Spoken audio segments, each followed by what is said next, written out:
রাত প্রায় 11টা। ঝিরঝির করে বৃষ্টি পড়ছে, চারদিকে কুয়াশা আর নিস্তব্ধতা। অর্ণব একটা ছোট্ট স্টেশনে দাঁড়িয়ে আছে, নাম শ্মশানপুর স্টেশন। সে শহর থেকে ফিরছিল, কিন্তু ট্রেন লেট হয়ে গেছে। স্টেশনে আর কেউ নেই, শুধু এক বৃদ্ধ স্টেশন মাস্টার আর দূরে একটা কুকুর কাঁদছে। হঠাৎ লাউডস্পিকারে একটা ভাঙা গলা শোনা গেল, শেষ ট্রেন প্ল্যাটফর্ম নম্বর 2-এ আসছে।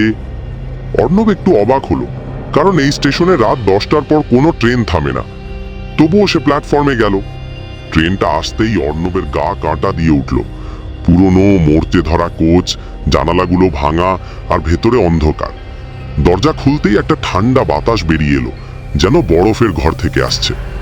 অর্ণব একটু ভয় পেল, কিন্তু আর কোনো উপায় নেই, সে উঠে পড়ল। ভিতরে ঢুকে সে দেখল সব যাত্রী চুপচাপ বসে আছে, কেউ কথা বলছে না, আর সবার মুখ নিচের দিকে ঝুঁকে। একজন বৃদ্ধার মুখে হালকা হাসি, কিন্তু চোখ নেই। একটা ছোট ছেলে, তার মাথা উল্টো দিকে ঘোরানো। অর্ণবের বুক ধড়ফড় করতে লাগলো। সে পাশে বসা একজনকে জিজ্ঞেস করলো, আচ্ছা, এই ট্রেন কোথায় যাচ্ছে, কেউ একটু বলবেন? লোকটা ধীরে ধীরে মুখ তুলল। তার মুখ নেই, শুধু একটা কালো ফাঁকা গর্ত। হঠাৎ ট্রেনের লাইট নিভে গেল, পুরো কোচ অন্ধকার। তারপর একসাথে অনেকগুলো কণ্ঠ শোনা গেল, তুই নামতে পারবি না, তুই আমাদের সাথেই যাবি। অর্ণব চিৎকার করতে লাগলো, কেউ আছে? দরজা খুলো, আমায় বাঁচাও, আমায় বাঁচাও। হঠাৎ দরজাটা বন্ধ হয়ে গেল।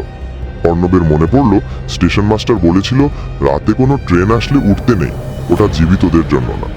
ও দৌড়ে দরজার দিকে গেল, কিন্তু দেখলো জানালার বাইরে কোনো স্টেশন নেই, শুধুই শ্মশান। জ্বলন্ত চিতা, ছায়া আর অনেকগুলো কালো অবয়ব ট্রেনের সাথে দৌড়াচ্ছে। একটা বরফের মতো ঠান্ডা হাত জানালা দিয়ে ঢুকে তার হাত চেপে ধরল।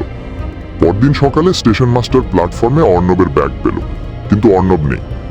দূরে লাউডস্পিকারে আবার বাজলো, শেষ ট্রেন আবার আসছে।